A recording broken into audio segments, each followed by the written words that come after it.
so বন্ধুসকল আজি এটা নতুন ভিডিঅ' সৈতে আমি উপস্থিত হৈছোঁ শ্ৰী শ্ৰী নন্দেশ্বৰ পীঠত আৰু আজি দেখুৱাম নন্দেশ্বৰ পীঠ চাওক ডাঙৰ ডাঙৰ খাৰ গৰু আছে গেটত এইটো দেখাম এইটো শ্ৰী শ্ৰী নন্দেশ্বৰ পীঠ ডাকঘৰ মাটিয়া জিলা গোৱালপাৰা স্থাপিত হৈছিলে 1835 চনত সো এতিয়া আমি ভিতৰলৈ সোমাই যাম সো বলক নেকি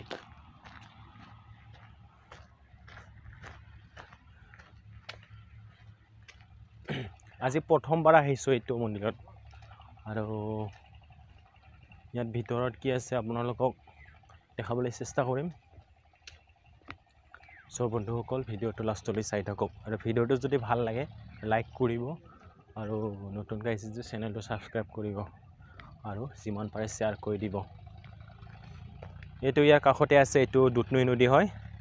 চাওক ইয়াৰ ভিউ কিমান ধুনীয়া সূৰ্যটো যাওঁ অৱস্থা চাওক দুধনৈ নদী ইমান ধুনীয়া প্ৰাকৃতিক দৃশ্য এইটো হৈছে দুধনৈ নদী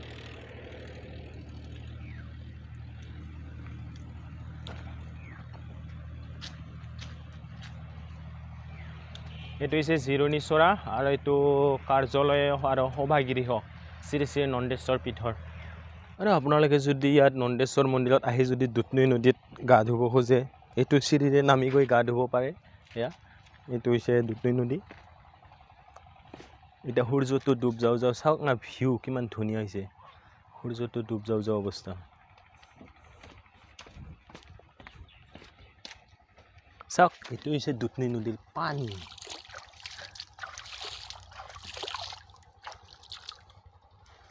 সো এতিয়া আমি মন্দিৰৰ ওপৰলৈ যাম আৰু মন্দিৰৰ ওপৰত কি কি আছে আপোনালোকক দেখুৱাবলৈ চেষ্টা কৰিম সো বলক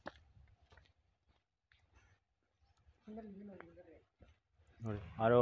ওপৰলৈ জোতা চেণ্ডেল নিয়া নিষেধ এইটো আৰু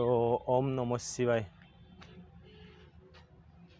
এইটো এতিয়া ওপৰত আমি চিৰি বগাব লাগিব ওপৰত সো বন্ধুসকল বলক আমি এতিয়া ওপৰলৈ যাম আৰু ওপৰত কি আছে দেখাবলৈ চেষ্টা কৰিম সো আমি এতিয়া চিৰি বগাব লাগিব ওপৰলৈ যাবলৈ হ'লে এইটো হৈছে আপোনালোকে এইটো দুধনৈ চাৰিআলিৰ পৰা এইটো সৈনিক স্কুল যোৱা ৰাস্তাটোৰে আহিলে এইটো মাটিয়া টাউনৰ কাষতে হয় আপোনালোকে আহিব পাৰে আৰু ইয়াত মন্দিৰত আহি ইয়াৰ সেৱা লৈ যাব পাৰে আৰু ইয়াৰ পাহাৰৰ দৃশ্যবোৰ উপভোগ কৰি যাব পাৰে আৰু ইয়াৰ ভিউবিলাক চাওক ইয়াৰ পৰা ইয়াৰ ভিউ ইমান ধুনীয়া লাগে চাওক ইমান ওপৰলৈ আহিলোঁ মই অলপ ওপৰলৈ এতিয়া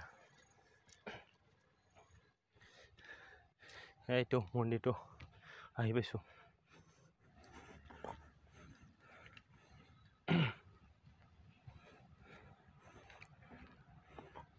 ভিতৰলৈ সোমালোঁ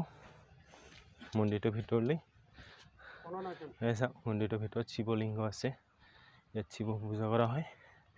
আৰু এইটো গণেশ মন্দিৰ আৰু এইফালে এইটো হয় ব্ৰহ্মা এয়া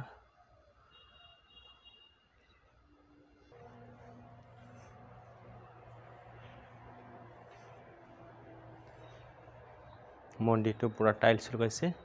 আৰু এইটো মন্দিৰৰ ভিতৰ ভাগ আৰু এই মন্দিৰৰ চাৰিওফালৰ দিশটো দেখাবলৈ চেষ্টা কৰিম কি কি আছে এই মন্দিৰটো ধুনীয়াকৈ সাজিছে আৰু পুৰা চাৰিও দিশটো ধুনীয়া মজা লাগিছে পুৰা চাৰিওফালটো দেখা দিম মজা এইফালে চাওক প্ৰাকৃতিক দৃশ্য গছ গছনি সৌন্দৰ্য পুৰা ঠাণ্ডা ঠাণ্ডা লাগিছে ইয়াত মজা মানে প্লেচটো ধুনীয়া লাগিছে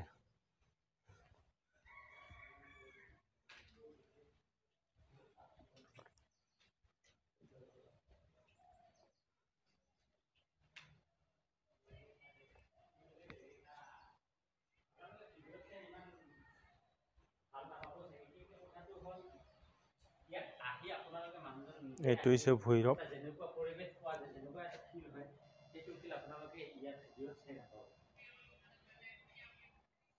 সো বন্ধুসকল এই মন্দিৰটোলৈ আহক আৰু আপোনালোকে এই মন্দিৰত যদি কাৰোবাৰ নতুন গাড়ী আছে বা কাৰোবাৰ চূড়াকৰণ কৰিব লগা আছে কাৰোবাৰ অন্নপ্ৰসন্ন কৰিব লগা আছে এই নন্দেশ্বৰ মন্দিৰতে আহি কৰিব পাৰে আৰু কাৰোবাৰ যদি নতুনকৈ দুচকীয়া বাহন লৈছে যদি পূজা কৰিব খোজে তেতিয়া এই মন্দিৰত আহি আপোনালোকে পূজা কৰিব পাৰে এতিয়া মানে আজি মন্দিৰটো খোলা নাই ইয়াত কোনো মানুহ নাই ক'বলৈ ইয়াৰ বিষয়ে চ' আমি মানে ৰাস্তাৰে গৈ থাকোঁতে ইয়াত সোমালোঁ আৰু এইটো সোমোৱাৰ কাৰণে এইটো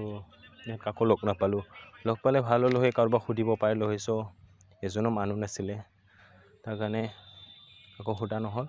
বন্ধুসকল ভিডিঅ'টো চাই কেনে পালে জনাবলৈ নাপাহৰিব কমেণ্টত জনাই দিয়ক আৰু যদি আপোনালোকে ইয়াত আহিবলৈ ইচ্ছা কৰি আছে অতি সোনকালে আহক আৰু ইয়াত মন্দিৰটো দৰ্শন কৰি যাওক আৰু যদি আপোনালোকে নতুন বাইক লৈছে গাড়ী লৈছে ইয়াত আহি পূজা কৰি যাওক চ' থেংক ইউ আজিলৈ ভিডিঅ'টো ইমানে বাই